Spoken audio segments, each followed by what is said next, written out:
चलिए अब अगली खबर आपको दिखा देते हैं। गुरुवार को अमेरिका की उपराष्ट्रपति और भारतीय मूल की कमला हैरिस ने पीएम मोदी को फोन किया।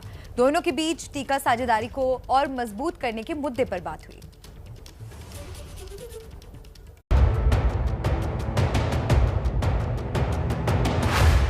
राष्ट्रपति जो बाइडेन के वैक्सीन मदद ऐलानों के बाद हुई इस बातचीत में अमेरिकी उपराष्ट्रपति ने कोरोना हालात से निपटने में भारत की मदद का भरोसा दिया।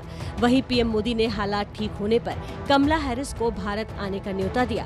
प्रधानमंत्री नरेंद्र मोदी ने इस बातचीत के बाद ट्वीट किया, मैं वैश्विक वैक्सीन साझाकरण के लिए अमेरिकी रणनीति के हिस्से के रूप में भारत को टीके की आपूर्ति के आश्वासन की गहराई से सराहना करता हूँ। हमने भारत अमेरिका वैक्सीन सहयोग को और मजबूत करने के लिए चल रहे प्रयासों और कोविड के वैश्विक स्वास्थ्य और आर्थिक सुधार में योगदान करने के लिए हमारी साझेदारी की क्षमता पर भी चर्चा की।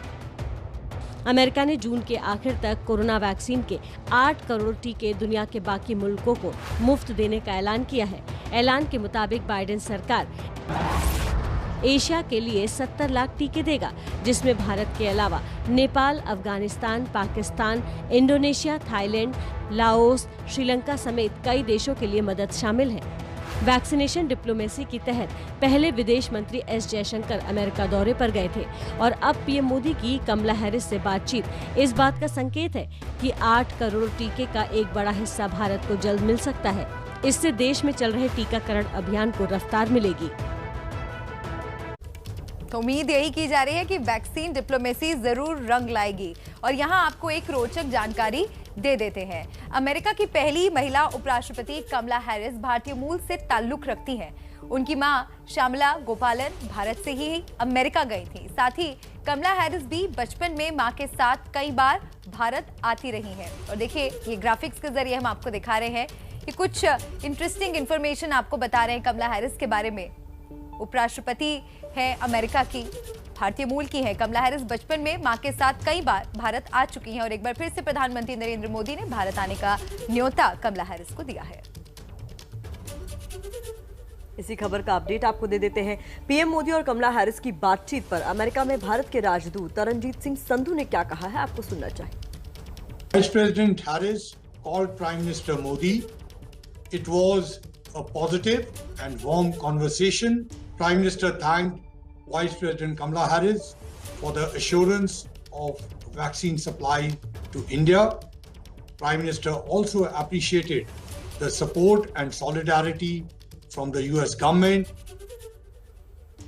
भारत अमेरिका में वैक्सीन पर बातचीत तो हो रही है, लेकिन दोनों देशों में वैक्सीन की स्थिति क्या है, ये जानने के लिए चलते हैं मलिका के पास।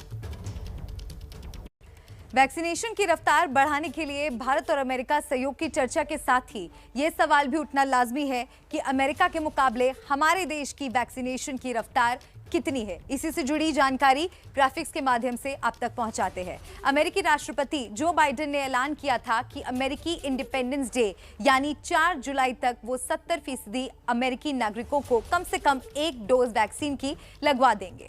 तो 4 जुलाई में अभी 30 दिन बाकी है।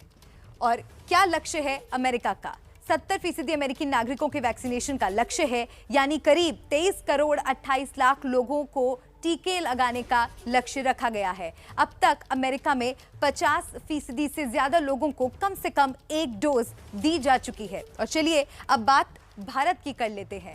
हालांकि भारत के मुकाबले अमेरिका की आबादी काफी कम है, लेकिन अगर हम अपने स्वतंत्रता दिवस यानी 15 अगस्त की बात करें तो 15 अगस्त तक 70% आबादी के टीकाकरण का लक्ष्य रखें तो कितनी रफ्तार से वैक्सीनेशन अभियान चलाना पड़ेगा वो अब आपको दिखा देते हैं। उसी से जुड़ी जानकारी आपके सामने। 15 अगस्त में आज से 42 दिन बाकी है। भारत की 70% आबादी यानी 97.39 करोड़ को वैक्सीन देनी होगी। इस लक्ष्य तक पहुंचने के लिए हर रोज 81 लाख लोगों को वैक्सीन की डोज देनी होगी। देश में अगर अब तक की बात की जाए तो अब तक करीब 22 करोड़ लोगों को टीका लगाया जा चुका है। और आइए अब आपको आंकड़े दिखा देते हैं 3 जून तक वैक्सीनेशन का डेटा क्या कहता है। अगर पहली डोज की बात की जाए तो पहली डोज 17,56,65,160 लोगों को दी जा चुकी है। दूसरी डोज की अगर बात करें, आंकड़े आप तक पहुंचा रहे हैं हम, 4,53,78,533 लोगों को दूसरी डोज वैक्सीन की लगवा दी जा चुकी है। और अगर कुल टीकाकरण की बात की जाए, यानी कि कंप्लीट वैक्सीनेशन की, तो वो 22,10,43,693 लोगों को दी जा चुकी है। तो बहुत ही आसान भाषा में मलिका ने आपको समझा दिया क्या है मौजूदा स्थिति और क्या है आगे का हमारा लक्ष्य।